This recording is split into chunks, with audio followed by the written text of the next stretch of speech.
Écoutez, Duval, je pense que sur ce plan-là, nous avons pratiquement raté tous les virages. Quand le président de la République arrive au pouvoir, je faisais partie d'un groupe de réflexion avec le professeur Julien Pouemi sur la prospective économique au Cameroun. Et à l'époque, j'étais à l'université de Douala.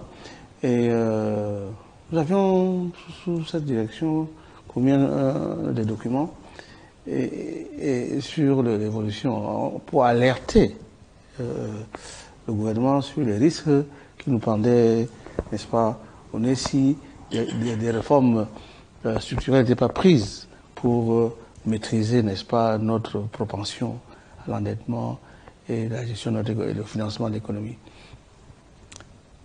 Nous avons à l'époque alerté et nous avons eu ce fameux discours de fin d'année où le président de la République a dit que l'économie du Cameroun se porte bien et nous n'irons pas au FMI. L'année suivante, on y était. Ensuite, il y a eu cette fameuse crise, n'est-ce pas, sous le joug du FMI, qu'est-ce qui s'est passé? Sous le joug du FMI, on nous impose les privatisations. À travers le programme d'investissement structurel. Absolument. Alors, 1986. tous les leviers de l'industrialisation annoncée du Cameroun, puisque nous étions quand même un pays à revenu intermédiaire. Donc, en fait, il restait un bon qualitatif pour qu'on passe, n'est-ce pas, à l'industrialisation. Tous les leviers qui avaient été mis en place par le régime Ahidjo, il faut le citer, toutes les sociétés de développement, Camship, tous les Socicam, ONCPBB, toutes ces sociétés qui n'attendaient CDC, Semri, voilà, qui n'attendaient qu'un renforcement pour partir, on les a tous liquidés. À la suite de cette liquidation, vous avez eu la désorganisation du secteur financier. Toutes nos banques, Banque of America, BCD, tout ça, faillite. BICIC, tout ça. On fait faillite. Tous on fait faillite. Parce que c'est ce tissu financier qui soutenait ces sociétés dont j'ai parlé tout à l'heure. Une fois que les sociétés ont été liquidées, il fallait liquider la structure même critiquable qui les soutenait financièrement. Donc nous sommes allés de l'ajustement structurel en ajustement structurel et nous sommes entrés dans le cycle infernal de l'endettement. Et aujourd'hui, nous sommes toujours dans ce cycle d'endettement.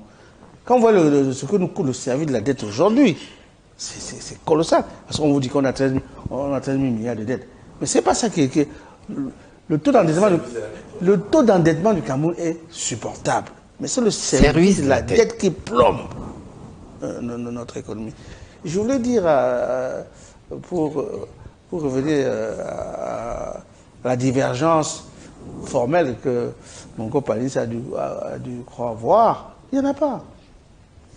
Le débat sur l'autonomie, l'indépendance monétaire est un débat qui, pour moi, est un débat qui n'attend que, n'est-ce pas, une décision politique. Voilà. Si on ne maîtrise pas la monnaie, on ne peut pas avoir la prétention de maîtriser son économie. Parce que le démantèlement de notre économie par le système dont j'ai parlé tout à l'heure est au fait que nous ne maîtrisons pas notre monnaie. Ce n'est pas un débat sur la monnaie, nous sommes dans un débat de bilan n'est-ce pas, du président de la République. On notera que durant son mandat, il n'a pas réglé cette question-là. Il n'a pas réglé cette question-là, donc ça fait partie, n'est-ce pas, du débit de cette gouvernance. Mais je voulais dire, Fangwa, puisque c'est mon dernier tour de parole, bon, on n'a pas le temps malheureusement d'évoquer ces questions-là. Il y a ce que moi j'appelle les dérives que l'on constate dans ce pays, mais il y a la souffrance des populations. Et on note aujourd'hui que la souffrance de nos populations ne résulte pas nécessairement des mauvais choix économiques ou des mauvais choix politiques. C'est que le peu d'épargne que nous avons, le peu de trésorerie que nous avons, aujourd'hui, est phagocyté, piraté, détourné par les gens à qui nous avons confié la mission de les gérer. Voyez-vous, sous le président Ahidjo, il était difficile de voir un fonctionnaire riche. Je voulais citer un exemple. C'est la deuxième fois que je suis dans cette émission, qui me pardonne. Le ministre Baloken, qui, comme vous le savez, a un collège à Yaoundé, qui a dû, pour maintenir ce collège, vendre sa propriété, n'est-ce pas, à Bastos. Tout à fait. En face de l'ambassade italienne. Absolument, pour continuer de financer son truc. Voilà un monsieur qui a occupé des fonctions extraordinaires dans ce pays. Et on le retrouve aujourd'hui en train de céder le peu de biens qu'il a pour rester la tête hors de l'eau. Je parle par exemple, je vous parle également du secrétaire général, Paul Tessa, qui a été secrétaire général de la présidence de la République. Lorsque je suis allé avec des amis demander la main de la fille de mon ami Jean Ketcha, j'ai découvert où vivait Paul Tessa. J'étais abasourdi. Ah, c'est plus le cas aujourd'hui. Hein. Il habitait à l'époque, enfin, mais bon, il n'est plus là aujourd'hui. Une petite maisonnée là-bas, dans un quartier populaire de Yaoundé. Mais prenez le domicile de Django Foncha. Donc, quand vous voyez ça, non, je ne suis pas obligé d'aller prendre le domicile de Django Foncha. Je prends le domicile de Mouna, Tandem. Il habite en face du délégué général à la sécurité à Yaoundé. C'est une petite maisonnée, comme ça. Hein. Mais il a été pendant plus de 20 ans. Quand nous sommes allés enterrer l'ami de mon père, Jean Ketcha, Président de les la... gens étaient étonnés de voir la maison de la pauvre maison dans le nez. Président de l'Assemblée nationale. Donc, soit idiot, ce n'était pas possible de voir autant d'ostentation qu'aujourd'hui. Il est clair qu'aujourd'hui, l'homme le plus riche du Cameroun, c'est un fonctionnaire. La question est que le président de la République lui-même a posée, vous vous souvenez de l'émission avec Etienne, où il disait qu'on doit pouvoir savoir combien vous touchez. Et pour la question de savoir comment se fait-il que vous soyez aussi riche. C'est des questions qu'on peut vérifier.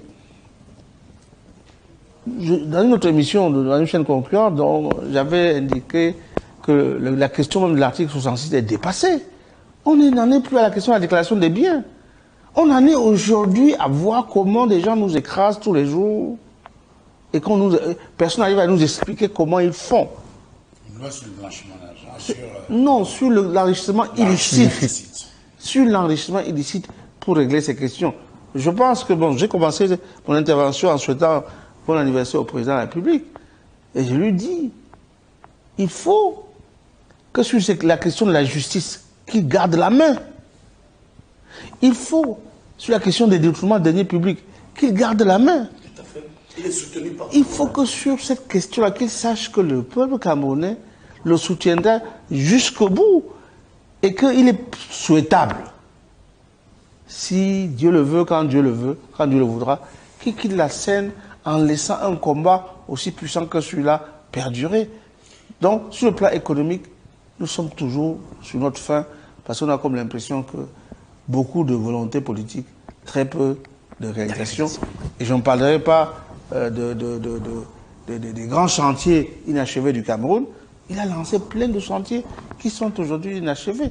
Il est temps de lancer un grand audit national sur ces chantiers-là. Comment se fait-il que tous les grands chantiers qu'il a lancés soit sont pas réalisés, soit sont en végétation, soit sont abandonnés? C'est sur ces questions-là qu'aujourd'hui le Camerounais l'attendent parce qu'ils sont tellement fatigués des discours qu'ils veulent voir, n'est-ce pas, sur la question de l'éducation, la question de la santé, on n'en a pas parlé, sur ces questions sociales, on n'en a pas parlé, sur les questions de la sécurité sociale, on n'en a pas parlé, mais c'est sur ces questions du quotidien que les Camerounais l'attendent. Mais non, je sors de Yaoundé, hein, j'ai vu des cortèges, n'est-ce pas, avec plein de laissés-passer qu'il a à Yaoundé, faire la fête. L'heure n'est pas à la fête. À la méditation. L'heure à la réflexion, à la méditation et à des solutions. Lorsque des gens n'ont pas pu faire, il faut qu'ils quittent les fonctions qu'ils occupent pour laisser d'autres Camerounais essayer. C'est Yannick Noir qui disait que laissez-nous essayer. Hein, même si pour cela on doit y mourir, laissez que d'autres essayent de faire. Voilà ce que je voulais dire, n'est-ce pas, à cette émission. On va